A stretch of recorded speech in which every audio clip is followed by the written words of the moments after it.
दोस्तों आज सचिन वाजे की कस्टडी 3 अप्रैल तक बढ़ा दी गई है। जी हाँ, एनआईए की जो स्पेशल कोर्ट थी आज उसमें उसको ले जाया गया, वहां पे उसकी कस्टडी को एक्सटेंड कर दिया गया।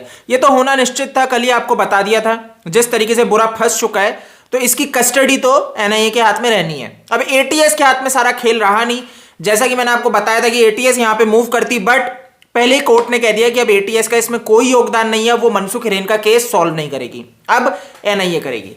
तो यहां तक सारी चीजें समझ में आ चुकी है। एटीएस की फटकार, महाराष्ट्र सरकार का गलत चीजों में लिप्त होना, मुंबई पुलिस कमिश्नर का लिप्त होना और इनके एपीआई सचिन वाजे का लिप्त होना। अब यहां पे दोस्तों देखो बात ही हो रही है कि सचिन वाजे आज कोर्ट में पहुंच के क्या करते हैं, क्या कहते हैं कि मुझे बलि का बकरा बनाया जा रहा है।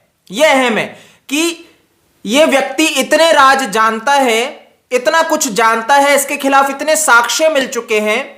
इसके मतलब इसको जो राइफल मिली थी ना उसमें 64 ऐसी गोलियां हैं जो भैया अनऑथोराइज्ड है, जिसका कोई कथड़ा चिथड़ा नहीं है। यानी कि हर चीज का रिकॉर्ड रहता है कि आपको 30 गोलियां मिलेंगी, 64 ऐसी बुलेट्स हैं लाइव जो कि जिसका कोई रिकॉर्ड नहीं है।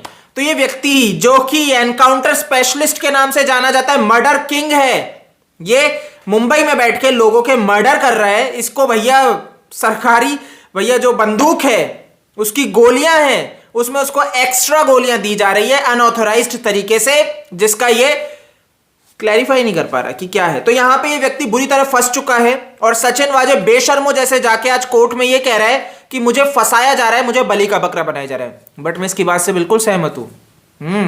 ये महाराष्ट्र सरकार, शरद पवार, उद्धव ठाकरे, ये सब मिलकर इसको बलि का बकरा ही बना रहे हैं, क्योंकि अंत में आका तो कोई और है। जैसे कि ये सारे राजनीति में बैठे हुए लोग गलत काम कर रहे हैं, गलत चीजों को आगे परोस रहे हैं और फिर ये सोच रहे हैं हम बच जाएंगे। यहां पे ये ऐसे बोलता है कि मेरे को तो पता नहीं था, मैं तो कहीं था नहीं। सचिन वाजे ये कोर्ट में कह रहे हैं कि मैं नहीं था, मेरे को नहीं था, और आज ही भैया सीसीटीवी जो एटीएस के पास थे, आप समझना एटीएस डॉक्यूमेंट्स जैसे कि नहीं दे रहा था, फाइल्स नहीं दे रहा था एनआईए को, जो कि अब सौंप दिया गया है कोर्ट के कहने के बाद। तो बहुत से सीसीटीवी सामने हैं जो एटीएस के पास थे, जिसके अंदर भाई सचिन वाजे की मर्सिडीज प्राडो करोड़ों की गाड़ी, उसमें दिख रहा है कि कितना कैश ये बैग जो होटल में लेके गया, जैसे कि मैंने आपको कह दिया था 5 बैग जिसमें इसका अथाह पैसा, तो वो कैश लेके गया है, जेलेटिन स्टिक्स लेके गया है होटल के अंदर। जो स्कैन होता है, अब ये मूर्ख व्यक्ति 5 स्टार होटल में जाएगा, वहां पे हर चीज स्कैन होती है, तो स्कैन का डेटा रिकॉर्ड में रहता है। तो वो डेटा जब एनआईए के हाथ लगाए तो समझ में आ रहा है व्यक्ति कितनी चीजें मूव कर रहा था। तो वो सारा बैग का स्कैनिंग आ चुकी है, इसकी गाड़ी की स्कैनिंग आ चुकी है, सब कुछ आ चुका है। अब भाई ये मनसुख हिरेन को बैठाता है, जो रात को जब कहा गया कि मनसुख हिरेन की गाड़ी खराब हो गई थी, वो छोड़ के चले गए थे, ठीक है, लेकिन दिख रहा है मनसुख हिरेन वहां पे गाड़ी पार्क करके आते हैं और बीच रास्ते पे एक मर्सिडीज में बैठते हैं जो सचिन वाजे की थी, और सचिन वाजे कहता फिर रहा है कि मैं मिला ही नहीं। आज बोल रहा है कि मुझे फंसा रहे हैं बट मैं मिला नहीं। बट अब एविडेंस जो है, जो डिजिटल एविडेंस है, जो सीसीटीवी कैमरे हैं, वो कुछ और दर्शाते हैं। एनआईए ने यहां पे इस पे भी क्लैरिटी दे दी है, जैसा कि कल आया था कि रियाज काजी सरकारी गवाह बन जाएगा, बन चुका है। तो इसके ऊपर कहा है अभी ऐसा कुछ नहीं है, ये चीजें चार्जशीट दाखिल करने के बाद की है।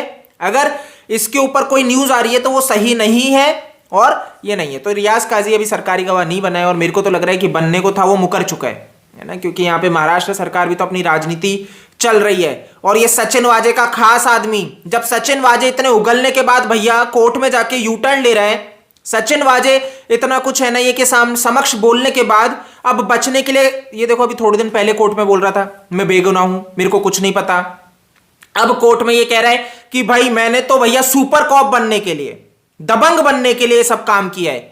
मेरे को समझ में नहीं आ रहा भैया, इससे अच्छी स्टोरी तो बॉलीवुड के 3rd क्लास डायरेक्टर लिख लेते हैं, जावेद अख्तर जैसे डायरेक्टर लिख लेते हैं, ये फरहान अख्तर जैसे 3rd क्लास लिख लेते हैं। तो आप तो क्या कर रहे हो, मेरे को समझ में नहीं आ रहा। ये सचिन वाजे अलग ही बॉलीवुड के जावेद अख्तर से ले लेते स्क्रिप्ट राइटिंग की थोड़ी सी ट्रेनिंग, तो समझ जाते। तो ये पूरा का पूरा खेल चल रहा है। और इवन महेश भट्ट को तो कैसे भूल सकते हैं, इसको बुला लेते, ये अपना टकला बजाते हुए आपको इतने सारे आइडियाज दे देता गंदगी के। जब रिया चक्रवर्ती कोई आइडियाज देता रहता था, तो ये व्यक्ति भी गलत चीजों में आइडियाज देने में बहुत माहिर है। तो अब यहाँ पे समझने वाला विषय यह है कि सचिन वाजे की कस्टडी 3 अप्रैल तक आ चुकी है। एक अच्छी गुड न्यूज है, एनआईए देखो, मुंबई पुलिस अगर गलत चीजें करेगी जो लॉ एंड ऑर्डर संभालने के लिए है, तो आप बोलोगे यार पुलिस गलत करेगा तो कानून कैसे सही चलेगा, फिर तो हर चीज बिगड़ गई। नहीं, उनके लिए फिर एनआईए है। एनआईए की एंट्री इसलिए कि भैया ऐसे गलत करने वालों को, गलत कृत्यों को आगे बढ़ाने वाले को, गलत रास्ते में चलने वाले को, जो कानून के रखवाले हैं, अगर वही गलत करेंगे तो उनके लिए एनआईए बनाई गई है। अभी अच्छे से लगाएंगे।